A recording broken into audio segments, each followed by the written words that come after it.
बिस्मिल्लाहिर्रहमानिर्रहीम। अस्सलाम वालेकुम नाज़रीन, आप लाइव प्रोग्राम देख रहे हैं। मैं इमरान खान हूँ। एहतियात कीजिए, खुदा का वास्ता एहतियात कीजिए। यहीं से बात शुरू करूँगा क्योंकि इसकी एक वजह है। इंडिया की हालत और उसके मनाजिर, अगर वो हम अपनी टीवी पे आपको सही मनाजिर दिखाएं तो आपके रोंगटे खड़े हो जाएं। जो सोशल मीडिया पे आप देख रहे हैं उससे भी बुरी सूरत हाल है। इंडिया की सरकार, इंडिया की एस्टेब्लिशमेंट कोशिश कर रही है कि ये मनाजिर अब कहीं ना दिखाए जाएं और वो उनको मना कर रहे हैं। वहां पे हिंदुओं को जलाने के लिए और मुसलमानों को दफनाने के लिए बंदोबस्त नहीं हो रहा। लोग लाशें लेकर कतारों में लगे हैं लेकिन कोई दफनाने वाला नहीं है। हजारों की तादाद में लोग रोजाना मारे जा रहे हैं और यह सिलसिला रुक नहीं रहा क्योंकि अब चीजें कोलैप्स हो चुकी हैं। देखिए, जब तक स्टेट कोलैप्स नहीं कर जाती, स्टेट इंस्टीट्यूशन खड़े रहते हैं, तब तक आप चीजों से निकलते रहते हैं। लेकिन जब एक दफा सारा का सारा निजाम बैठ जाए तो उसके बाद कंट्रोल करना बहुत मुश्किल हो जाता है। भारत में इंतजामिया पूरी कोशिश कर रही है। हमारी नेक तमन्नाएं भारतीयों के साथ हैं क्योंकि वो भी इंसान है हमारी तरह के, और वो तकलीफ में है, इस वक्त बहुत मुश्किल में है। वो मुसलमान जो हैं अपने प्यारों को दफना नहीं पा रहे, और जो मुसलमानों के खिलाफ एक नफरत थी उसका नतीजा हमने देखा भारत के अंदर। लेकिन आज उन्हीं मुसलमानों से माफी मांग रही है वहां की पुलिस, वहां के लोग, वहां के पंडित, और वो अल्लाह से दुआएं मांगने के लिए उनको कह रहे हैं कि आप अल्लाह से दुआ मांगिए कि किसी तरह हमारी इस वबा से जान छूटे। भारत के जो ब्राह्मण हैं, जो वहां के पंडित हैं, जिनके पास पैसा मित्तल, अंबानी और बाकी सबसे ज्यादा है, सबसे ज्यादा पैसा भारत में इन ब्राह्मणों के पास है, जिनके 6 लाख से ज्यादा मंदिर हैं और एक एक मंदिर में करोड़ों रुपए का दान हर महीने चढ़ता है। एक एक मंदिर की प्रॉपर्टी इतनी है कि कोई इंसान सोच भी नहीं सकता। लेकिन इसके बावजूद वो ब्राह्मण उस सारे पैसे के ऊपर कब्जा करके बैठे हैं और पब्लिक के लिए पैसा निकालने पर तैयार नहीं है। भारत में लोग भूखे मर रहे हैं, भारत में लोग कोरोना वायरस से बहुत बुरी तरह मुतासिर हैं, लेकिन उनके ताकतवर और बड़े लोग मुल्क छोड़कर जा रहे हैं। प्राइवेट फ्लाइटों का एक भरमार था, प्राइवेट जेट्स को लोग हायर कर रहे थे हर कीमत के ऊपर, 10-10 गुना कीमतें देकर टिकट खरीदे हैं लोगों ने, क्योंकि एतवार से पहले पाबंदी नहीं थी, लोग वहां से भाग रहे थे। तो भारत कोलैप्स कर गया, बहुत बुरी हालत है। और इसके पीछे जो सबसे बड़ी वजह है वो भारत की पब्लिक है। आप उनकी हुकूमत को दोष नहीं दे सकते, आप उनके अस्पतालों को जिम्मेदार करार नहीं दे सकते, क्योंकि उनके पास फैसिलिटीज पाकिस्तान से ज्यादा थी। उनके लोगों ने एहसास नहीं किया, उनके लोगों ने खौफ नहीं खाया, उनके लोगों ने अल्लाह के निजाम को चैलेंज किया। अहादीस के अंदर मौजूद है, इस्लाम इस बात का हुक्म देता है। हजरत उमर फारूक रज़ियल्लाहु तआला अन्हु के एक वाक़े से इस बात की तस्दीक होती है कि जहां पे वबा हो वहां पे ट्रैवल ना किया जाए, जो लोग जहां हैं वो वहां रुक जाएं। लेकिन इसके बावजूद लोग बात को समझे नहीं। जो लोग बात को समझे वो इसमें से निकल गए। जैसा कि हम न्यूजीलैंड की मिसाल दे सकते हैं। उन्होंने नबी अकरम सल्लल्लाहु अलैहि वसल्लम की और इस्लाम की तालीमात के ऊपर अमल किया और वो कोरोना वायरस से बहुत जल्द निकल गए। लेकिन हम ऐसा नहीं कर पाए। इंडियंस ने तो बिल्कुल नहीं किया, बल्कि उन्होंने मुद्दा मुसलमानों पर डालने की कोशिश की, एक दूसरे को इल्जाम दिए, और उसका नतीजा यह है कि लोग सड़कों पर गिरे पड़े हैं। लोगों की बहुत बुरी हालत है और कोई उनको पूछने वाला नहीं है। आज सऊदी अरब ने उनको कहा कि हम आपको ऑक्सीजन भेजते हैं। पाकिस्तान भी उनको ऑफर कर रहा है कि जो हम मदद कर सकेंगे आपकी करेंगे। लेकिन क्या पाकिस्तान के हालात ठीक है? मैं अभी इचरा बाजार के मनाजिर देख रहा था लाहौर के, मुझे किसी दोस्त ने भेजे, तो गुजरने का रास्ता नहीं था, वहां से गुजरने का रास्ता नहीं था। लोग बाजारों में, दुकानों में, सड़कों पर इस तरह इकट्ठे हैं, बगैर मजबूरी के, बगैर किसी वजह के, सिर्फ इंटरटेनमेंट के लिए बाहर आ रहे हैं। खुदारा इस बात को समझिए, अभी इसको सीरियस लीजिए। अगले 15 दिन आप लोगों का जिंदा रहना और महफूज रहना बहुत जरूरी है। अगर इन 15 दिनों में, 20 दिनों में आपने जिम्मेदारी का सबूत ना दिया तो याद रखिएगा, अगर हमारा निजाम कोलैप्स कर गया तो वापसी बहुत मुश्किल हो जाएगी। ये मनाजिर एक बाजार के, ये लाहौर का एक बाजार है, ये मनाजिर आप देखिए। हम कोरोना वायरस से लड़ रहे हैं, यहां आपको कम ही ऐसा बंदा नजर आता है जिसके मुंह पे मास्क हो, लेकिन इतना करीब और इतने रश के अंदर मास्क भी क्या काम करेगा? हम लोगों ने इसको संजीदा नहीं लिया। ये बीमारी जो है वो बहुत मूजी है। इस लहर के अंदर जो वायरस आ रहा है वो कई गुना ज्यादा तेजी से फैलता है और 10 से 12 घंटों के अंदर अपना काम दिखाता है। जब तक लोगों को समझ आती है वो अस्पताल पहुंच जाते हैं। अस्पतालों के अंदर ऑक्सीजन की किल्लत है, हमारे पास वेंटिलेटर्स भी कम हैं, हमारे पास बेड्स भी कम हैं। तो खुदा के वास्ते हुकूमत की जो आवाज़ है उसको संजीदा लीजिए, अपने आप को घरों में रखिए, ये सोच कर के ये 20 दिन शायद हमें इस दुनिया में मिले ही नहीं। अपने घरों के अंदर महदूद हो जाइए, अपनी ट्रैवलिंग को कम से कम कर दें। ये सोचिए आप एतकाफ में बैठे हैं, रमजान में इबादत कीजिए, अपने अपने घरों तक रहिए, कुरान पाक के साथ वक्त गुजारिए, नमाज के साथ और सजदों के साथ वक्त गुजारिए, लेकिन बाद आ जाइए, वरना एक और मुसीबत आपके सामने आ खड़ी होगी। और ये इस आजमाइश को हम खुद दावत दे रहे हैं। अल्लाह रब्बुल इज़्ज़त बहुत गफूरुर रहीम है, लेकिन अल्लाह हमारी आजमाइश ले सकता है, हमें कोई हक नहीं पहुंचता कि हम अल्लाह की आजमाइश लें। तो क्यों हम अपने आप को जानबूझकर हलाकत में डाल रहे हैं? मेरी फिर आपसे अपील है कि अपने आप को महदूद कीजिए। अब बात करते हैं जो इश्यूज़ हैं उनके ऊपर। बहुत सारे पॉलिटिकल इश्यूज़ हैं, लेकिन पहले थोड़ा सा हम इसी कोरोना पे मैं चाह रहा हूँ कि तमाम जो मेहमान हैं उनसे हम बात कर लें। मेरे साथ सेनेटर एजाज चौधरी साहब मौजूद है पाकिस्तान तहरीक इंसाफ से, बहुत शुक्रिया सर आपका ज्वाइन करने के लिए। अली गौहर बलोच साहब मौजूद है, मेंबर कौमी असम्बली पाकिस्तान मुस्लिम लीग नून से। अली भाई बहुत शुक्रिया आपका ज्वाइन करने के लिए। सैयदा शैला रजा साहिबा, provincial minister Sindh Pakistan Peoples Party, शैलापा बहुत शुक्रिया। जनरल रिटायर एजाज ईवान साहब किसी तारुफ के मोहताज नहीं है। जल साहब आपसे शुरू करते हैं सर। सर देखें, कोविड को we have to be serious sir. ये ईद को अगर ईद की तरह ना मनाएं, या ईद को अगर असल ईद की तरह मना लें जैसे इस्लामी तालीमात हैं, तो हम बच जाएंगे। ये 15-20 दिन अगर हमने गुजार लिए तो ये नीचे चली जाएगी पीक, और फिर हम इसमें से निकल भी सकते हैं। जन साहब। Imran, thank you very much. आपने अपना बड़ा कॉम्प्रिहेंसिव इंट्रो दे दिया है। ये सोशल रिस्पॉन्सिबिलिटी है, ये सेल्फ रियलाइजेशन की बात है कि अगर हम जिंदा रहेंगे, हमारी औलादें, हमारे माँ बाप, हमारे बहन भाई अगर इस बीमारी से महफूज रहेंगे तो हर रोज ईद का रोज होगा। ये ईद एक त्यौहार का नाम नहीं है। जब भी मिल बैठेंगे, खैरियत में रहेंगे, जिंदा रहेंगे तो ईद होगी। तो मेरे ख्याल में एक तरफ सोशल रिस्पॉन्सिबिलिटी है, हुकूमत ने अवेयरनेस तक अपना हक अदा कर दिया, मीडिया ने भी अदा कर दिया, सोशल मीडिया के जो लोग हैं उन हर आदमी ने, अवेयरनेस की कोई कमी नहीं है मुल्क में, सिर्फ रियलाइजेशन की बात है कि लोग इसको अब भी रियलाइज नहीं कर रहे। तो मैं समझता हूँ हुकूमत वक्त का काम है। आज आर्मी ने भी अपने आप को अवेलेबल कर दिया है, तो अब प्राइम मिनिस्टर ऑफ पाकिस्तान और चारों चीफ मिनिस्टर की ये जिम्मेदारी बनती है कि जिस तरह किसी नुकसान से रोकने के लिए आप अपनी औलाद पे सख्ती करते हैं, आज अपनी कौम पे सख्ती करें।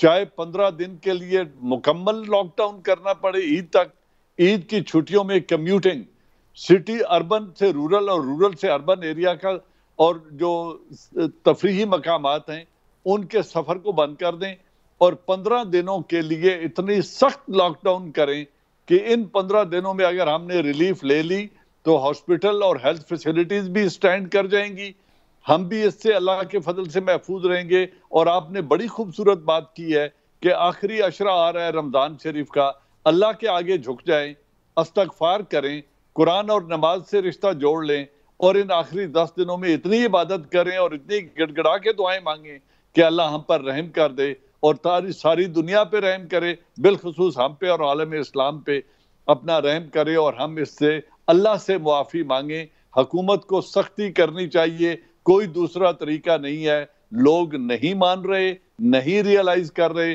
तो जिस तरह हम अपने बच्चे पे, औलाद पे सख्ती करते हैं, उसकी बेहतरी के लिए हुकूमत वक्त को चाहिए, चारों सूबों को, कि सख्ती करें और इसको SOPs पर अमल दरामद करवाएं। जी एजाज चौधरी साहब। जी बहुत शुक्रिया इमरान भाई। पहली बात तो यह है कि मैं यानी जो आपका इंट्रो है 100% इत्तफ़ाक़ करता हूँ, और ना सिर्फ इत्तफ़ाक़ करता हूँ, मैं आपका शुक्रिया अदा करता हूँ कि आपने पूरे दर्द दिल के साथ हर पहलू से इस सूरत हाल के ऊपर तबसरा किया है। यानी इसके अलावा और कोई बात नहीं की जा सकती कि जिस कदर हम सेल्फ़ डिसिप्लिन होंगे, जिस कदर हम अपनी एहतियाती तदबीर करेंगे, जिस कदर हम इसकी संगीनी को समझेंगे, और उतना ही ये हमारे लिए बेहतर होगा। वरना यानी जिस तरह भारत, उसके पास कोई वसाइल की कमी नहीं है, वैक्सीन की कमी नहीं है, लेकिन वो इसके ऊपर काबू नहीं पा सका। इसी तरह यानी सारे यूरोपीय ममालिक भी हमने देख लिए हैं, अमेरिका भी हमने देख लिया कि वो भी काबू नहीं पा सके। इसलिए वही लोग, यानी आप न्यूजीलैंड की मिसाल लोग दे रहे हैं या चाइना की मिसाल दे रहे हैं, तो उन्होंने वैक्सीन से पहले सेल्फ डिसिप्लिन से अपने ऊपर पाबंदियां लगा कर इसको यानी मैं समझता हूं कि रोका है। जहां तक जनरल साहब ने कहा है कि हुकूमत हर पहलू से ऐलानात भी कर रही है, सूरत हाल की संगीनी को भी वाज़े कर रही है, और ये इशारे वाज़े तौर पे दे रही है कि अगर हालात ज़रा से भी और बिगड़ गए तो इसका कोई चाराकार लॉकडाउन के अलावा नहीं होगा, आपको लॉकडाउन की तरफ जाना पड़ेगा। मैं इसमें एक तजवीज़ देता हूँ हुकूमत को, तो मेरा ख्याल इंशाअल्लाह वो उसके ऊपर अमल दरामद करेंगे, निजी अदारों को, कि वो अपने मुलाजमीन को तनख्वाहें इस महीने के आखिरी दिन को दे दें, ताकि अगर किसी ने कोई खरीदो फरोख्त करनी है तो वो बल्कि 5 दिन पहले भी दे दें, वो पहले भी दे सकते हैं, पहले दें ताकि वो अभी करें जो करना। ये इन्हीं दिनों के अंदर जो आपने एक बाजार की यहाँ पर सूरत हाल बताई है, इसी तरह इस सारे बाजारों का हाल है। कोई किसी दर्जे में भी एहतियात नहीं कर रहा। आप उसे गिरफ्तार करना शुरू कर देंगे तो हमारे यहाँ हमें हवालातों का अंदाज़ा किस तरह की होती हैं, वहाँ पर भी कोई एहतियात नहीं हो सकेगी। इसलिए मैं उलमा से, आइम्मा मसाजिद से, ख़तीब हज़रात से भी अपील करता हूँ कि वो मसाजिद के ज़रिए, ऐलानात के ज़रिए, मीडिया के ज़रिए कौम को एहतियाती तदाबीर के लिए तैयार कर लें, और फिर जब नागुज़ीर हो जाएगा तो लॉकडाउन होगा। ये तो कोई ऐसी दो आरा इसके ऊपर नहीं है। और पाक फ़ौज को इस मामले के अंदर लाना ये एक ऐसी निशानदेही कर रहा है कि हालात कंट्रोल, नेशनल लेवल का क्राइसिस है, निकल सकता है। चुनाचे मैं तो यानी यही अर्ज़ करूँगा कि हम किसी कंट्रोवर्सी में इन चंद हफ्तों के लिए, यानी सियासी तौर पे भी हम बहुत सारी कंट्रोवर्सीज़ में चले जाते हैं ना, उसकी बजाय कोई मुस्बत निशानदेही कर दें तो मेरा ख्याल है वो ज़्यादा बेहतर है। तो उससे कौम के इत्तेहाद की फ़ज़ा पैदा होगी और उस तरह लोगों को आप ज़्यादा बेहतर समझा सकेंगे।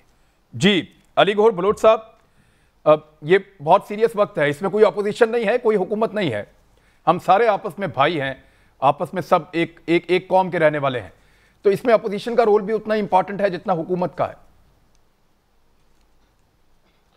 बिस्मिल्लाहिर्रहमानिर्रहीम। शुक्रिया इमरान, तमाम दोस्तों ने बड़ी अच्छी रोशनी डाली है। और यकीनी तौर पर ये जो एक वबा है ये मुल्की लेवल की नहीं बल्कि बैनुल अक़वामी लेवल की वबा है, और इसमें तो कोई हुकूमत और अपोजिशन का सवाल ही पैदा नहीं होता, बल्कि जिन जिन इश्यूज़ पर भी कौमी यकजहती की ज़रूरत पड़ी है तो अपोजिशन ने हमेशा फ़राख दिली का ही मुज़ाहरा किया है। और यकीनी तौर पर लोगों को अपने तरीक़ाकार पर गौर करना होगा, हमें संजीदगी का मुज़ाहरा करना होगा, हमें अपने आप को अपने घरों तक महदूद करना पड़ेगा।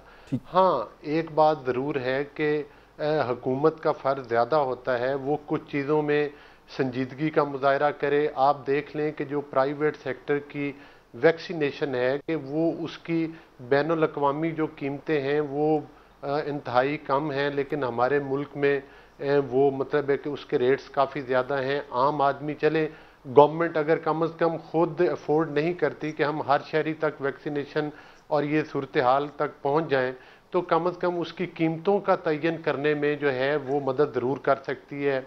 दूसरा, मैं आपकी तवज्जो इस जानिब भी ज़रूर, मेरा मकसद कोई तनकीद करना हरगिज़ नहीं। आपने देखा कि जब फर्स्ट वेव आई थी तो एक मीटिंग हुई थी जिसमें प्राइम मिनिस्टर भी थे और अपोजिशन लीडर को, शहबाज शरीफ साहब को और बिलावल साहब को भी मदऊ किया गया था। तो इमरान खान साहब अपनी बात सुन के उठ के चले गए और बाकी उन्होंने तजावीज़ लेना भी और सुनना भी गवारा ना की। तो इस तरह का बिहेवियर हमें वक्ती तौर पर अपोजिशन और हुकूमत दोनों पर फ़र्ज बनता है कि वो अगर इस मामले में संजीदा है तो फराख दिली का मुजाहरा करके एक दूसरे से मशावरत लें और मशावरत करने के बाद उस पर अमल करें।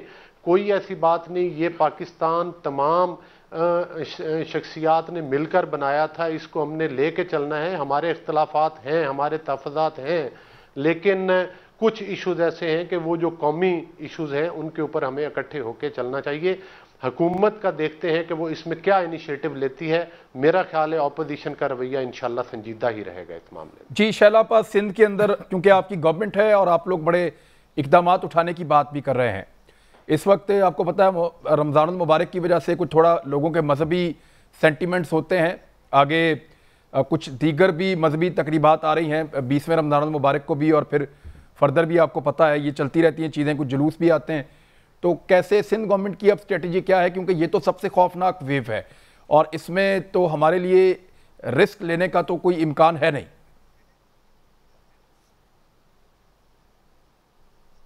डॉक्टर वो तो कह रहे थे कि 15 डेज आप इंटरसिटी बस सर्विस जो है इसको स्टॉप है, क्योंकि पाकिस्तान में अगर हम ये देख रहे हैं कि बरतानिया का जो वायरस है वो फैला है और सिंध में भी उसके लोग हैं, तो हम ये भी कह सकते हैं कि हमारे एयरपोर्ट पर ख्याल नहीं किया गया और हमारे मुसाफिर जो आए उनको साथ वो नहीं किया गया जो हम देखते हैं कि ममालिक में है कि यहाँ से आप टेस्ट रिजल्ट उसका कि आप नेगेटिव है, लेकिन वो वहाँ पे टेस्ट करते हैं और 5 डेज आपको बाउंड कर देते हैं कि आप कहीं नहीं जाएंगे। नहीं, मैं शारजा गई तो उसको 5 डेज बाउंड करता, जबकि वो कराची से अपना नेगेटिव रिजल्ट लेके गई थी।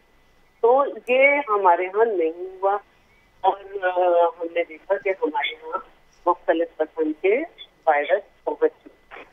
अब लकीर खींचने का कोई आवाज नहीं आ रही, फायदा नहीं है। थोड़ा सा शैलापा की ऑडियो में प्रॉब्लम है मेरे ख्याल में। हम अब शैलापा एक ब्रेक ले लेते हैं, थोड़ा सा आपका ऑडियो का जो इशू है उसको रिजॉल्व कर लेते हैं। ब्रेक के बाद मैं आप ही से बात शुरू करूंगा। आप बहुत इंपॉर्टेंट बात कर रही हैं ब्रेक के बाद। वेलकम बैक नाजरीन। जी सैयदा शैला साहिबा आप बात कर रही थी और मामला बड़ा सीरियस है। सिंध गवर्नमेंट क्या इकदाम उठाने जा रही है? देखिए, मैं यही कह रही हूँ कि जो हमारे यहाँ बरतानिया वायरस पाया जा रहा है तो यकीनन ये नेग्लिजेंस है जो हमारी फेडरल गवर्नमेंट की एयरपोर्ट से हुई। अब मसला ये है कि हमें ये बात डिसाइड करनी चाहिए कि जान है तो जान है। जब आप जिंदा ही नहीं रहेंगे तो आपकी उस दिहाड़ी का क्या फायदा कि आपके पास ऑक्सीजन के ना हो, ऑक्सीजन का बेड ना हो। और वैसे भी इमरान खान के दौर में मईशत का जो हाल है उसमें कहाँ मजदूर को मजदूरी मिल रही है। लोग जो है बैठे रहते हैं, उनके पास काम ही नहीं है। तो बेहतर ये है कि जिंदगी बचाएं। और वो जो आपके प्रोग्राम है जिसमें आप कहते हैं कोई भूखा न सोए और जिसमें आप कहते हैं ये लंगर खाने, इनको एक्टिवेट करें। और मैं ये समझती हूँ कि हमें मुकम्मल लॉकडाउन करना होगा, क्योंकि पूरी दुनिया में जिन कंट्रीज ने इससे छुटकारा पाया है उन्होंने भी अपने यहाँ फोर्सेस बुला के लोगों को हर तरीके से पाबंद किया था कि वो घरों एक्टिविटी को महदूद करें। अगर उन्हें निकलना है तो किस तरह से एहतियाती तदबीर करके इंतहाई जरूरत में निकले। अब हमारे यहाँ के मसाइल बड़े मुख्तलिफ हैं। अगर आज जो है कहा गया कि जी वर्चुअल इजलास बुलाएं तो पीटीआई ने मुखालफत कर दी।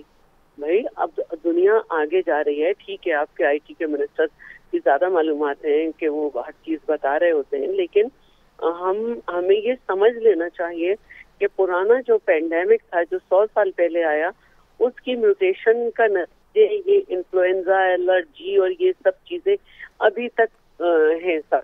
तो ये एक नई चीज म्यूटेट हो रही है, क्योंकि पहले 100 साल पहले इतना लोग सफर नहीं करते थे, इतनी सहूलतें नहीं थी, लेकिन अब तो सब कर रहे। तो सिंध गवर्नमेंट ने भी जो है वो इस वक्त यूनिवर्सिटीज बंद है सारी और इंटरसिटी बस सर्विस पे पाबंदी लग रही है। आप कोई मुकम्मल लॉकडाउन का प्लान कर रही है सिंध गवर्नमेंट? वहाँ से अप्रूवल प्लान 29 से हेलो जी 29 से शुनीद है कि सिंध गवर्नमेंट कोई मुकम्मल लॉकडाउन की तरफ जाएगी।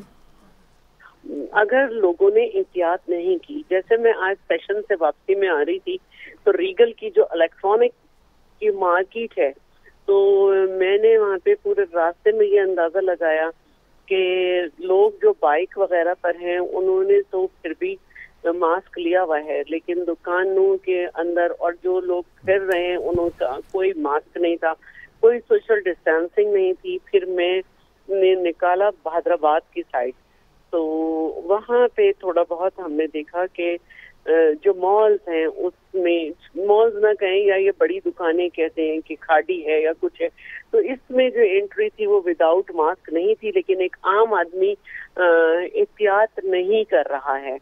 और कल कैबिनेट जो है वो अप्रूव, जो मैंने टीवी पे देखा उससे सीएम साहब जो हैं वो अप्रूवल लेंगे आर्मी डिप्लॉयमेंट का कि आर्मी को भी डिप्लॉय किया जाए। तो ये सूरत हाल संगीन है और हमें ये करना होगा।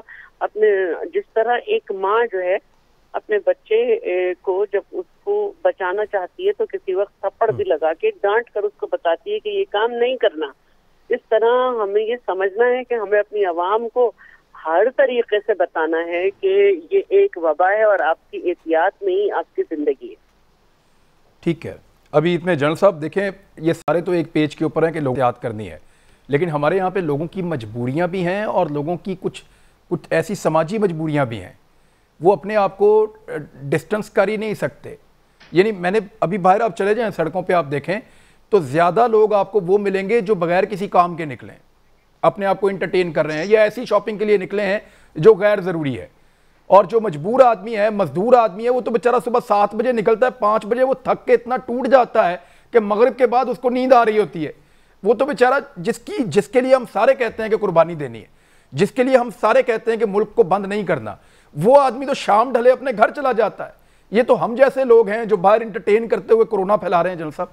तो ये थोड़ा सा इसको अगर उसके लिए मुश्किल पैदा हो जाएगी अगर पूरा बंद हो गया तो।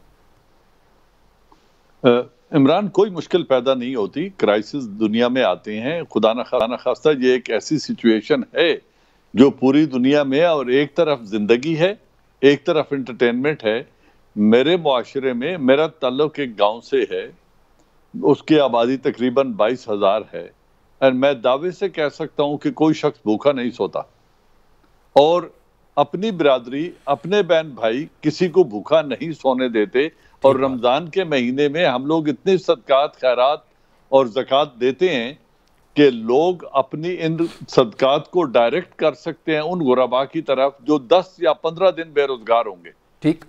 इस वक्त सियासी बातें अपनी जगह, लेकिन मेरे मुल्क में कोई ऐसा क्राइसिस नहीं है जहां लोग फुटपाथ पे सोते हों या भूख से मर रहे हों।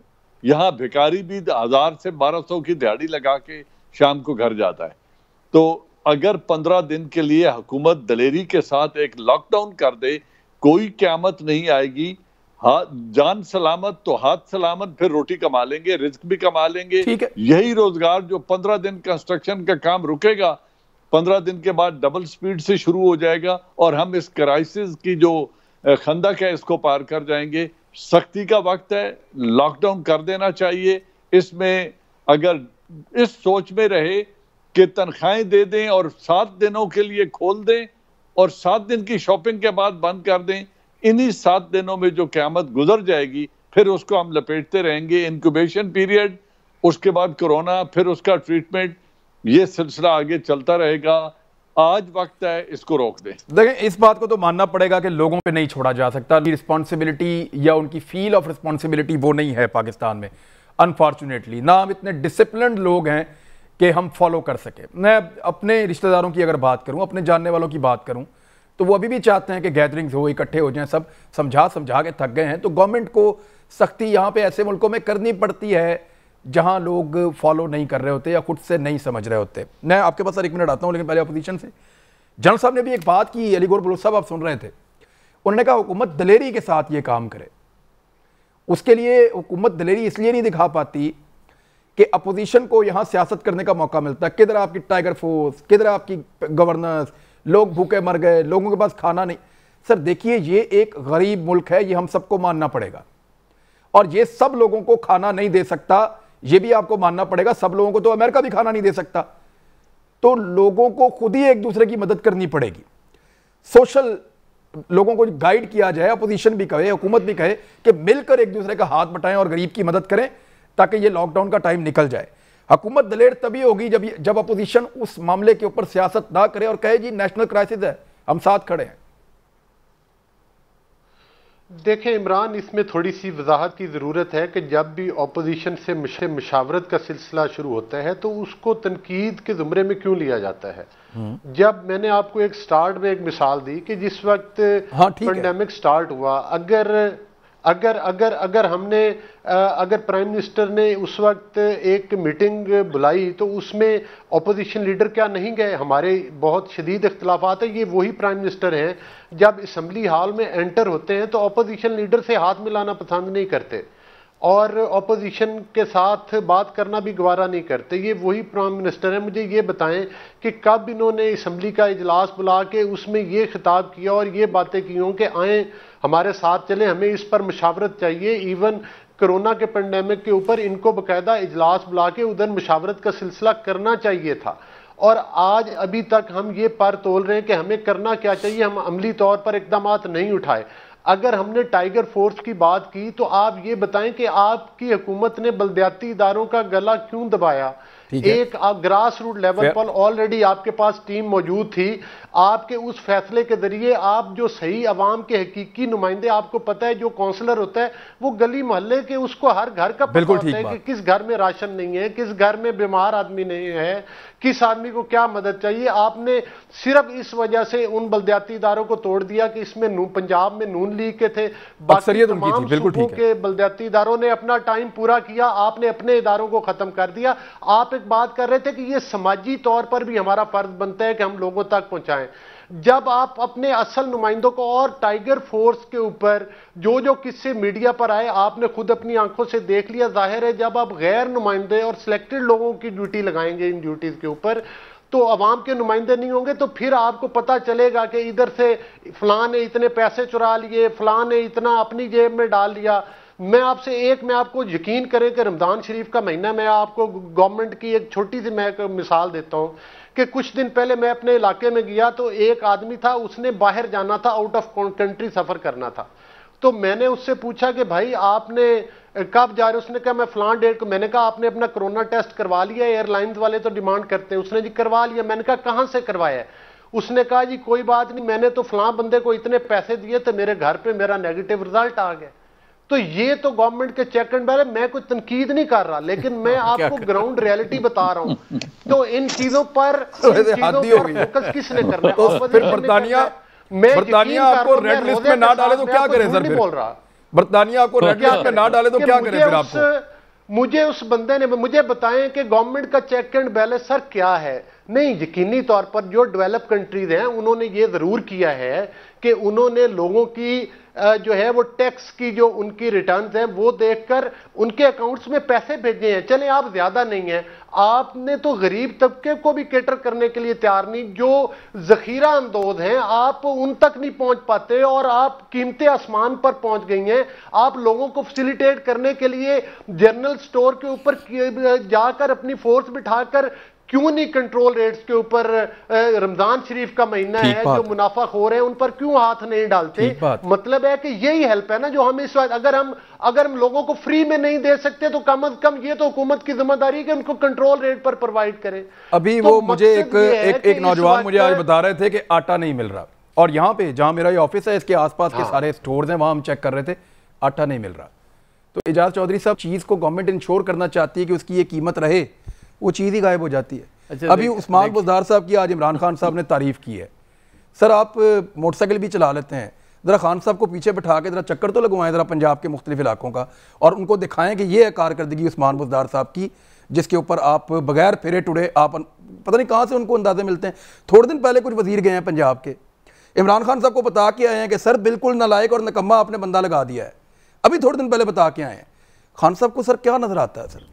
अच्छा, पहले इससे पहले इमरान भाई, यार मेरा ख्याल है कि आपने मेरा 2-3 दफ़ा आपने और 2-3 दफ़ा जनरल साहब ने, यानी जिस चीज़ से अवॉइड करने की कोशिश की है हम उससे तो कतन तैयार नहीं है।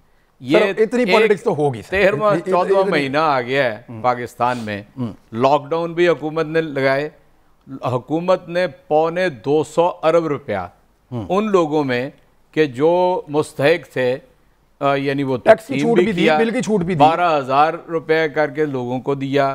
यानी वो जगह खाने के लिए कि जो खाना नहीं खा सकते उनके लिए वो भी उसका इंतज़ाम किया।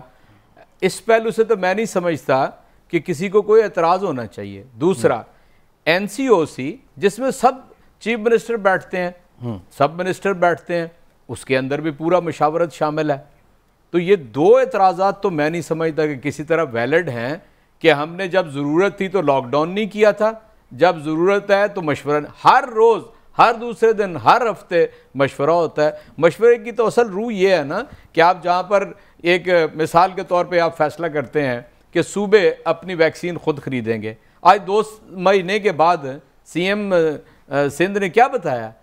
ठीक है, बजाय इसके कि आप बात को समझते कि वैक्सीन नहीं, 18वीं तरमीम के बाद किसी भी किस्म की वैक्सीन जब वो सूबों की रिस्पांसिबिलिटी में आ जाए ना, तो नहीं 2 माह में फिर खरीदी। आप बताइए सर, दुनिया में अवेलेबल ही नहीं है वैक्सीन। हाँ, तो ये कहना चाहिए इंडिया में अवेलेबल नहीं, अमेरिका के ऊपर जब ये कहते हैं सर बाकायदा वैक्सीन आपने नहीं खरीदी, बाकायदा आर्टिकल छपे हैं कि मिसकमिटमेंट्स हैं इंटरनेशनली, WHO को जिन्होंने वादे किए थे कि वो देंगे, दूसरे मुल्कों से वादे की आ रही है, ठीक है ना, गावी की आ रही है। चुनाचे मैं कुछ और बात कहना चाहता हूँ, यानी मुखालफत बराए मुखालफत और तनकीद बराए तनकीद, जो मर्जी हो जाए हमने कहना है। यानी 22 करोड़ लोगों में कोई एक आदमी जिसने ये कह दिया है बलोच साहब सर बात का देखें, तारीफ पर है, तारीफ भी तो होती है ना। नहीं, मैं आपसे उस्मान बुज़दार साहब पे तारीफ पर है, तारीफ इमरान खान साहब कर दें, देखिए, तो ये तनकीद पर है। मैं आपको एक बात बताता हूँ, अब आप अगर किसी वक्त उस्मान बुज़दार पे भी बात करनी होगी तो मैं हाजिर हूँ। मैं तो जानता हूँ ना शहबाज शरीफ साहब को।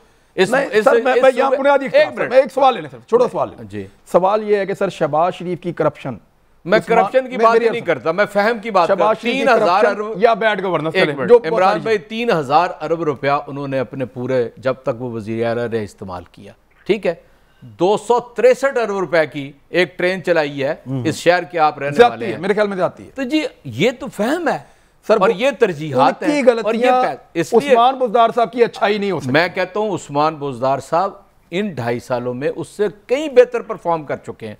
सेहत कार्ड शुरू हो गया है एग्रीकल्चर के अंदर। मैं चैलेंज करके कहता हूं पाकिस्तान के अंदर, यह बात चैलेंज करके कह रहा हूं दूसरी दफा आपके प्रोग्राम में 3 महीने, पिछले 2.5 पौने 3 साल के अंदर कोई किसान, कोई काश्तकार, कोई जिम्मेदार ये नहीं कह सकता कि उसे उसकी क्रॉप में मुनाफा नहीं हुआ।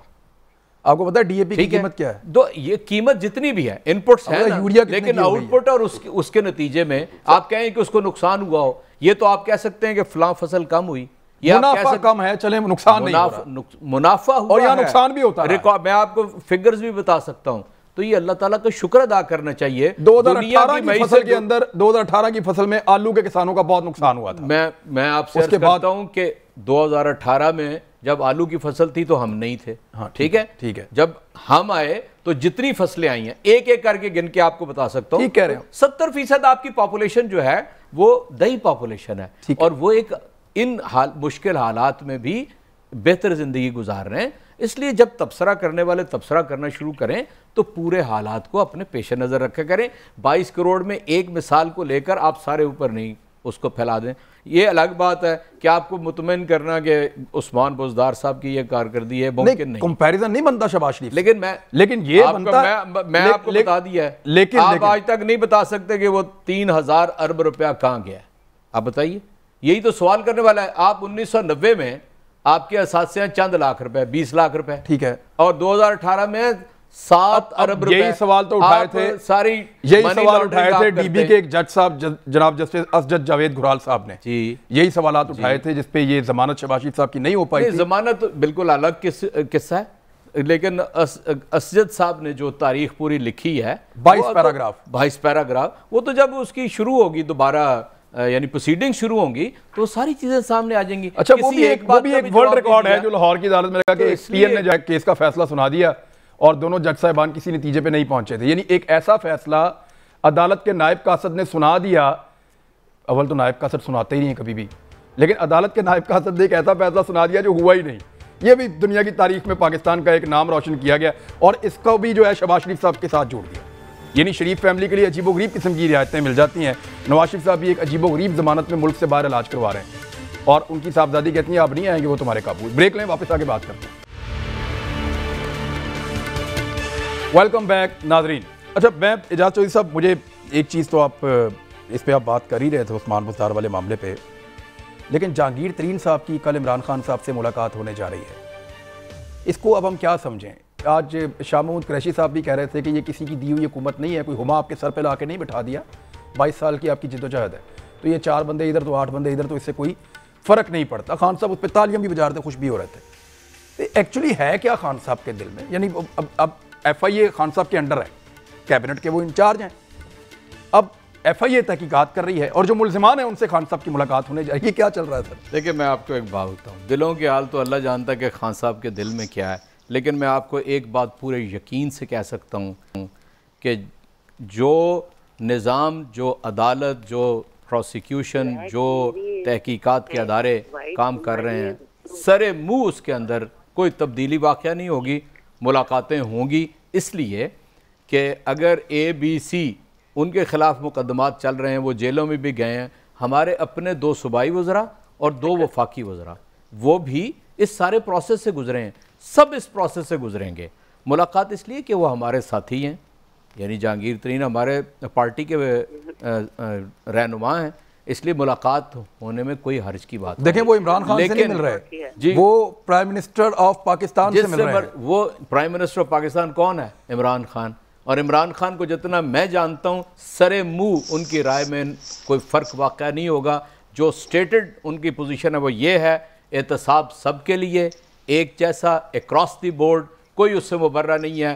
और वो ये हदीस हमेशा बयान करते हैं हुजूर नबी करीम सल्लल्लाहु अलैहि वसल्लम की कि पिछली कौमें इसलिए तबाह हो गई कि वो अपने बड़ों को छोड़ देती थी और छोटों कमजोर को पकड़ लेती थी, इसलिए कुछ नहीं फ़र्क पड़ेगा। बल्कि तो मैं जहांगीर तरीन साहब के साथ जो साथी हैं ना, उनसे मैं बहुत ही मोहब्बत से ये अपील करता हूँ कि आप इमरान खान के इस मैसेज को समझने की कोशिश करें, इसलिए कि आप उसके कॉज के साथ आए थे। इमरान खान ने जो पैगाम दिया था उसके साथ आए थे, किसी फर्द के साथ आप नहीं आए। चलें, ये हो सकता है वो आपकी बात समझे, अगर ना आई तो फिर वो के साथ ही हैं फिलहाल तो जो नजर आ रहा है। मैं तीनों मेहमानों को एक एक मिनट के अंदर कंक्लूड कर लें इसको। सर जहांगीर खान तरीन साहब, जनरल साहब, क्विकली। जी, मेरे ख्याल में जहांगीर खान तरीन इनके कॉलीग हैं, साथी हैं, उनको मिलने में खान साहब को न किसी वास्ते की जरूरत थी, मिलना चाहिए था। He has been his colleague and die hard supporter. मुलाकात से न नैरेटिव बदलते हैं, न अदालतें मुतासर होती हैं। और जो किरदार आज शाह महमूद कुरैशी ने अदा किया है, जो स्टेटमेंट उन्होंने दी है, दोस्तों के दरमियान दीवार नहीं बनते, उनको नजदीक लाते हैं। उनकी आज मुझे बातचीत पसंद नहीं आई। उन्होंने जहांगीर खान और इमरान खान के दरमियान एक दीवार खड़ी करने की कोशिश की है, जी, अलीगौर जो गलत रवैया है। आप इसको क्या देखते हैं? मजबूरियां अपनी जगह होंगी। अलीगौर बलोच साहब, एनआरओ है, ये क्या है? अलीगौर बलोच साहब देखें ये तो क्योंकि कल तो आपने इसको एनआरओ कहना है या नहीं है, लेकिन नहीं, देखें गुजारिश सुने, कल को कहना है इमरान खान, देखें आपकी एक अपनी राय हो सकती है, मेरी अपनी राय है, ठीक है। हाँ, अगर ये है, मुझे ये बताएं कि जो चीनी के ऊपर सब्सिडी दी गई थी उस मीटिंग में प्राइम मिनिस्टर भी थे और उसके बाद चीफ मिनिस्टर ने भी साइन किए थे। बिल्कुल। क्या ये दोनों उस कटहरे में नहीं आते? आना मैं चाहिए। तनकीद बराए तनकीद नहीं कर रहा। एनआरओ इमरान खान की हमशीरा को नहीं दिया गया। मुझे ये बताएं आमिर कियानी ने जो अद्वियात के साथ किया और जो प्राइसेस के, वो किस कटहरे में आए? खुसरो बख्तियार इस कटहरे में क्यों नहीं आए? तो मकसद ये तो एक लंबी लाइन है। आप पहले मेट्रोज की बात कर रहे थे, शहबाज शरीफ की 3 मेट्रो और पेशावर की 1 मेट्रो। आप तो ये कहते थे आप इनके रेट्स का कंपैरिजन कर ले, आप इनका कंपैरिजन कर ले, एक प्रोग्राम रख ले, मैं भी आ जाऊंगा। 3 मेट्रो कीमत में नहीं बने, 3 मेट्रो आप सर ये लेकर आएंगे, आप ही लेकर आएंगे, मुझे पता है। शैलापत माजरत, क्योंकि वक्त मेरे पास बिल्कुल खत्म हो गया। देखते हैं कि खान साहब और तरीन साहब के बीच में क्या होता है, अभी तक खबर ही है। अपना ख्याल रखिएगा, कल मुलाकात होती है एक नए प्रोग्राम के साथ। अल्लाह हाफ़िज़।